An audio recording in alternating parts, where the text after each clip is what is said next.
they have those crazy long nails and they're trying to type, and then I'm looking at their nails like, how are they hitting the keys? Are their fingers touching the keys?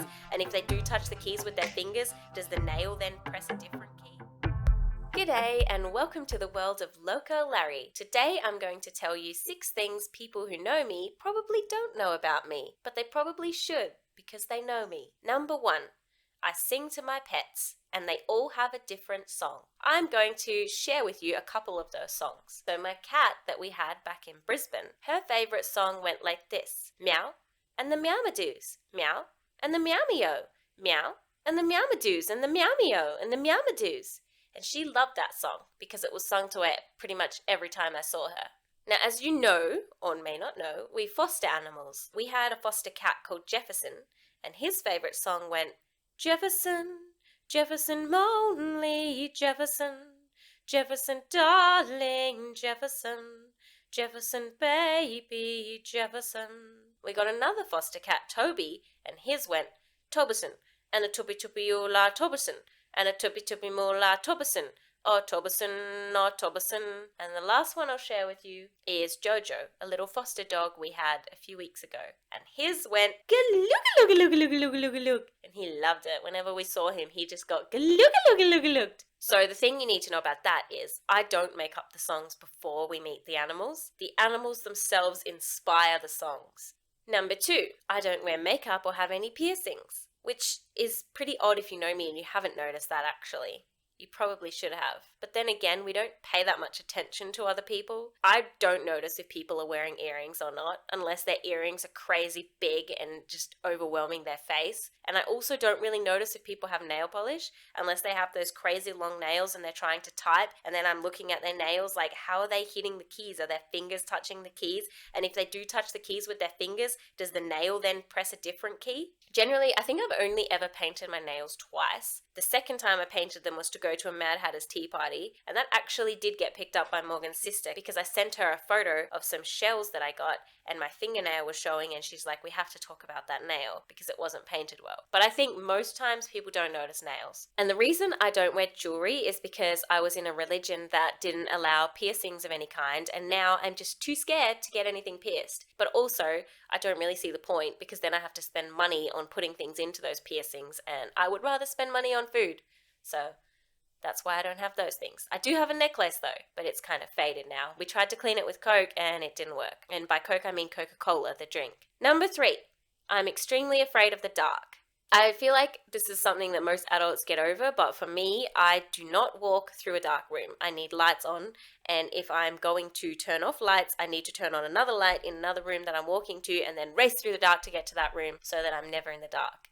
I'm not sure exactly what it is about the dark that scares me. I just don't like when you can't see, it's like swimming in that deep water and you don't know, there could be a shark there might not be. It's just when you can't see, you don't know what's there, you never know what will just appear when you turn off the lights and come running at you. Like the other night, I thought my partner Morgan was in the bedroom, and when I went to turn off the lights, he came walking at me from out of the dark, and I screamed and he screamed and we were all screaming for ice cream and we were all just completely terrified. So that's never going to happen again. And also, I sleep with the covers over my head a lot of the time because I don't like seeing the dark in the room. And our closet is like an open closet. So with all the clothes there, they make some terrifying shapes, and I don't like to see those in the middle of the night. Number 4, I hate dog poop. I mean, I'm not sure that you would come across a person who says, I love dog poop. Oh my gosh, let me see dog poop. But for me, I absolutely hate it. Like when we're walking and I see dog poop, I have to get away and I can't walk near it. Like if I see dog poop on the path, I have to grab Morgan's hand and pull him away from the dog poop so neither of us steps in it, because what's worse than dog poop sitting on the footpath is dog poop under your shoe. And then that dog poop ends up under your shoe in your house. If you wear your shoes inside, which we don't, but we wear them just inside the door, and dog poop just inside the door would be terrible.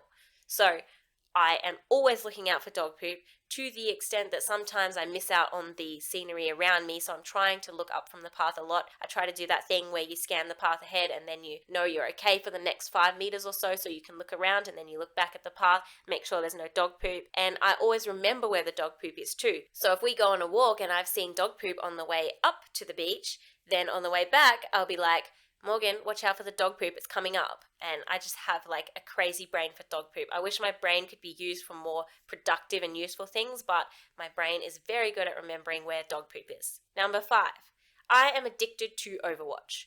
So for those of you who don't know, Overwatch is a computer game where you have a team of 6 players that play against a team of 6 players, and they try to either capture objectives or push a payload, and the other team has to stop them. It's a very toxic game, but it's also, I don't know why, I'm just so addicted to it. You have like healers, and you have defense, and you have attack characters, or damage characters, because you're either attacking or defending. I just seem to only want to play that game, and Morgan tries to get me into other games, and I'm like, no, I want to play Overwatch. That's just my life. I started off with TF2 and also Unreal Tournament, and then I worked my way up to Overwatch, and now Overwatch is the game that I play until there's a new game that I get addicted to.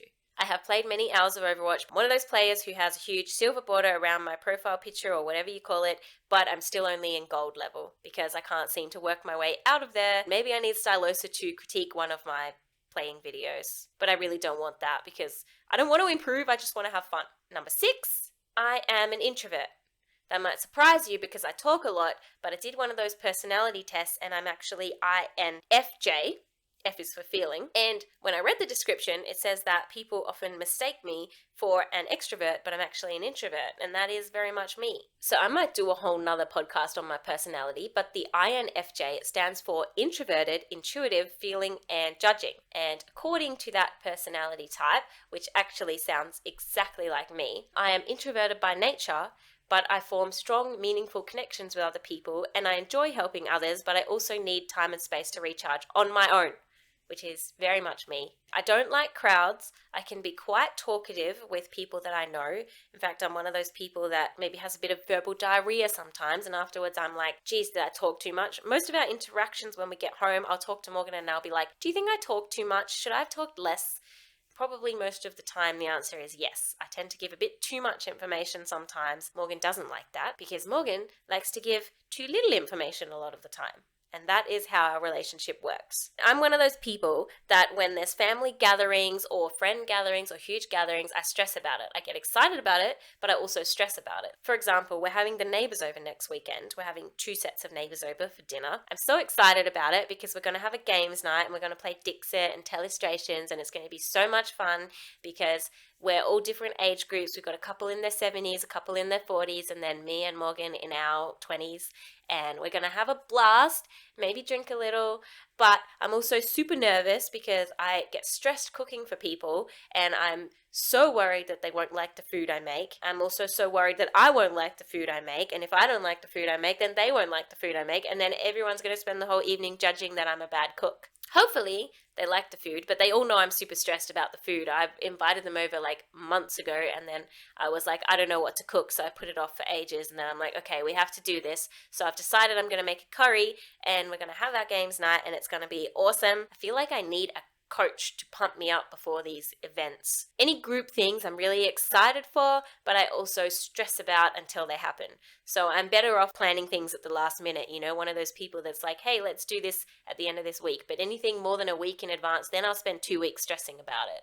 Yeah, so those are the 6 things about me that people who know me probably don't know about me, but now they know if they're listening to my podcast, which they probably aren't. So if you want to contact me, I'm going to use the same email address that we're using for our other podcast, which is morganandlarry@gmail.com, and that's MORGANAND Larry, Lari, @gmail.com, and I'm using that because I should probably create another email address, but I don't want to because that would involve checking 2 emails and I can't be bothered doing that, so I'm just going to use the one email.